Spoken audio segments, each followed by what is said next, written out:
Hello guys, আপনারা দেখছেন এখানে একটা কালা আছে, এখানে একটা হলুদ, আর এইখানে একটা জোড়া লাগানো সাদা এবং কালা আছে। তো ওইখান থেকে সাদা গরুটা আপনাকে এই পকেট করতে হবে। তো সরাসরি কিন্তু এই সাদা এই পকেটে এই দিক দিয়ে যায় না, কারণ সামনে কিন্তু ব্লক আছে।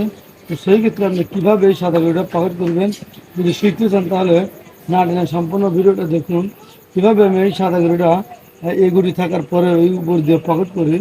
তো এই সাদা গুড়ি যদি আপনি পকেট করতে যান, তাহলে আপনাকে আগে সর্বপ্রথম খুব সুন্দরভাবে স্ট্রাইকটা বসাইতে হবে।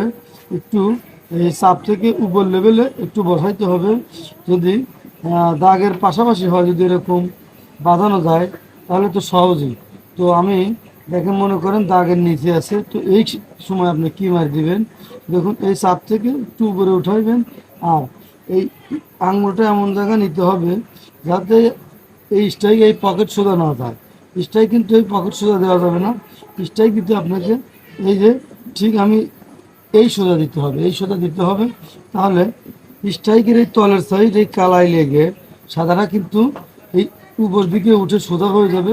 তখন কিন্তু খুব সহজভাবে সাদা গরুটা স্ট্রাইক কিন্তু ধরে এই পকেটে পাঠিয়ে দেবে।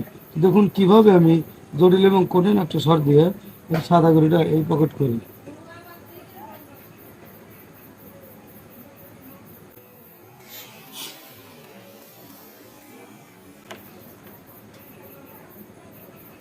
হ্যালো বন্ধুরা, আপনারা দেখলেন আমি কিন্তু এই আঙুলটা এমন জায়গায় নিচ্ছি, স্ট্রাইক কিন্তু যাতে পকের দিকে যায় এদিকে দেই নেই। আমি স্ট্রাইক যেখানে বসিয়েছি, স্ট্রাইক কিন্তু একেবারে এই সোজা বরাবর দিয়েছি, সোজা বরাবর দিয়েছি। স্ট্রাইকের তলের সাইড এই কালাই লেগে সাদা করে কিন্তু অটোমেটিক্যালি সোজাভাবে কীভাবে পকেটে চলে গিয়েছিল। তো সামান্য একটুর জন্য গুড়িটা কিন্তু যায় নাই। তো দেখছেন ঝুলে রয়েছে, হয়তো একটু টোকা দিলেই গুড়িটা চলে যাবে। তো যাই হোক, এরকম হাজার হাজার মাছ আমার চ্যানেলে আছে, চাইলে দেখে আসতে পারেন। আর যদি নিত্য নতুন মাছ শিখতে চান, তাহলে অবশ্যই চ্যানেলটা সাবস্ক্রাইব করে রাখবেন। ভালো থাকুন, সুস্থ থাকুন।